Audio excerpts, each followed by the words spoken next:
I have 5 little rules that you can follow as you find your spark and bring your spark to life. The first is to go after the things that you want. The rule is you can go after whatever you want. You just cannot deny anyone else to go after whatever they want. So the point is you don't have to wait in line. You don't have to do it the way everybody else has done it. You can do it your way. You can break the rules. You just can't get in the way of somebody else getting what they want. That's rule number 1. Rule number 2. I like this one. In the 18th century, there was something that spread across Europe and eventually made its way to America called puerperal fever, also known as the Black Death of childbed. Basically what was happening is women were giving birth and they would die within 48 hours after giving birth. This Black Death of childbirth was the ravage of Europe, and it got worse and worse and worse over the course of over a century. In some hospitals, it was as high as 70% of women who gave birth who would die as a result of giving birth. But this was the Renaissance. This was the time of empirical data and science, and we had thrown away things like tradition and mysticism. These were men of science, these were doctors. And these doctors and men of science wanted to study and try and find the reason for this Black Death of childbed, and so they got to work studying, and they would study the corpses of the women who had died. And in the morning they would conduct autopsies, and then in the afternoon they would go and deliver babies and finish their rounds. And it wasn't until somewhere in the mid-1800s that Dr. Oliver Wendell Holmes, father of Supreme Court Justice Oliver Wendell Holmes, realized that all of these doctors who were conducting autopsies in the morning weren't washing their hands before they delivered babies in the afternoon. And he pointed it out and said, "Guys, you're the problem." And they ignored him and called him crazy for 30 years.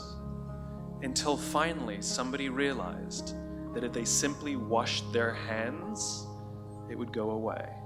And that's exactly what happened. When they started sterilizing their instruments and washing their hands, the Black Death of childbed disappeared. My point is, the lesson here is, sometimes you're the problem. We've seen this happen all too recently with our new men of science and empirical studiers, and these men of finance who are smarter than the rest of us until the thing collapsed. And they blamed everything else except themselves. And my point is take accountability for your actions. You can take all the credit in the world for the things that you do right, as long as you also take responsibility for the things you do wrong. It must be a balanced equation. You don't get it one way and not the other. You get to take credit when you also take accountability. That's lesson 2. Lesson 3, take care of each other. The United States Navy SEALs are perhaps the most elite warriors in the world. And one of the SEALs was asked, who makes it through the selection process? Who is able to become a SEAL? And his answer was, I can't tell you the kind of person that becomes a SEAL. I can't tell you the kind of person that makes it through BUD/S. But I can tell you the kind of people who don't become SEALs. He says the guys that show up with huge, bulging muscles, covered in tattoos, who want to prove to the world how tough they are, none of them make it through. He said the preening leaders who like to delegate all their responsibility and never do anything themselves, none of them make it through. He said the star college athletes who've never really been tested to the core of their being, none of them make it through. He says some of the guys that make it through are skinny, scrawny. He said some of the guys that make it through, you will see them shivering out of fear. He says, however, all the guys that make it through, when they find themselves physically spent, emotionally spent, when they have nothing left to give physically or emotionally, somehow, some way, they are able to find the energy to dig down deep inside themselves, to find the energy to help the guy next to them. They become SEALs, he said. You want to be an elite warrior. It's not about how tough you are. It's not about how smart you are. It's not about how fast you are. If you want to be an elite warrior, you better get really, really good at helping the person to the left of you and helping the person to the right of you. Because that's how people advance in the world. The world is too dangerous and the world is too difficult for you to think that you can do these things alone. If you find your spark, I commend you. Now, who are you going to ask for help, and when are you going to accept help when it's offered? Learn that skill. Learn by practicing helping each other. It'll be the single most valuable thing you ever learn in your entire life. To accept help when it's offered and to ask for it when you know that you can't do it. The amazing thing is, when you learn to ask for help, you'll discover that there are people all around you who've always wanted to help you. They just didn't think you needed it because you kept pretending that you had everything under control.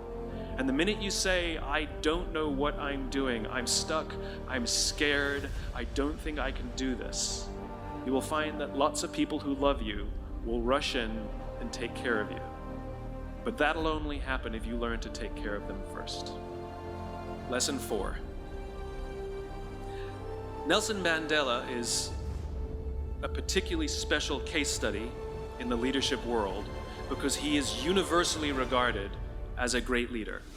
You can take other personalities, and depending on the nation you go to, we have different opinions about other personalities. But Nelson Mandela, across the world, is universally regarded as a great leader.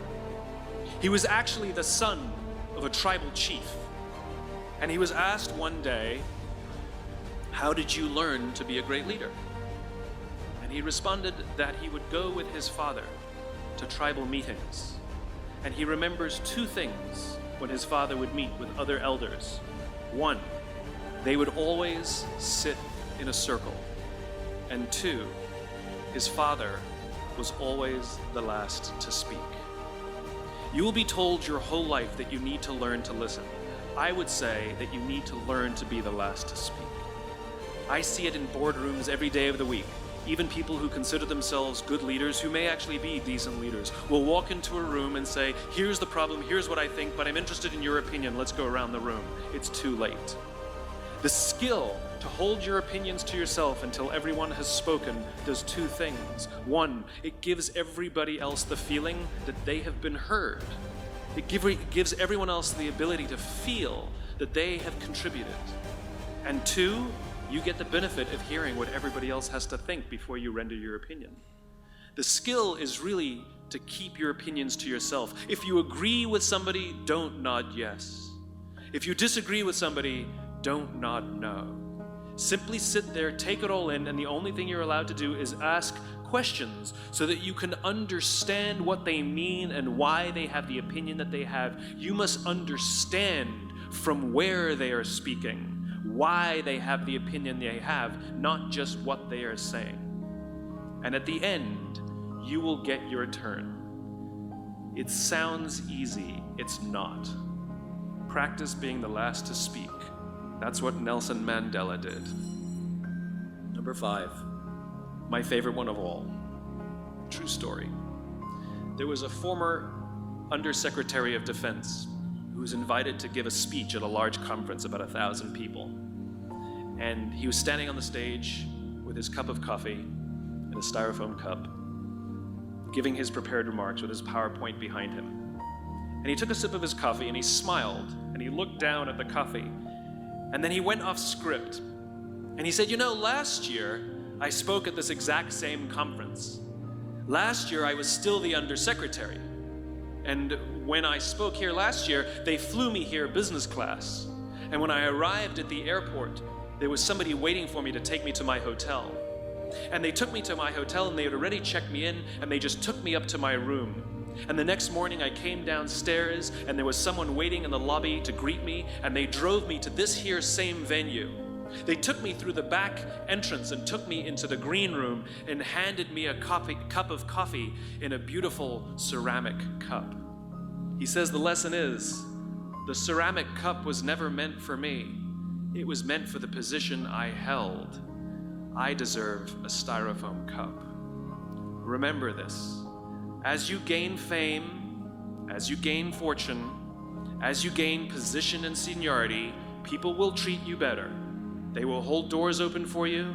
They will get you a cup of tea and coffee without you even asking. They will call you sir and ma'am, and they will give you stuff. None of that stuff is meant for you. That stuff is meant for the position you hold. It is meant for the level that you have achieved of leader or success or whatever you want to call it. But you will always deserve a styrofoam cup. Remember that. Remember that lesson of humility and gratitude. You can accept all the free stuff. You can accept all the perks. Absolutely, you can enjoy them. But just be grateful for them and know that they're not for you.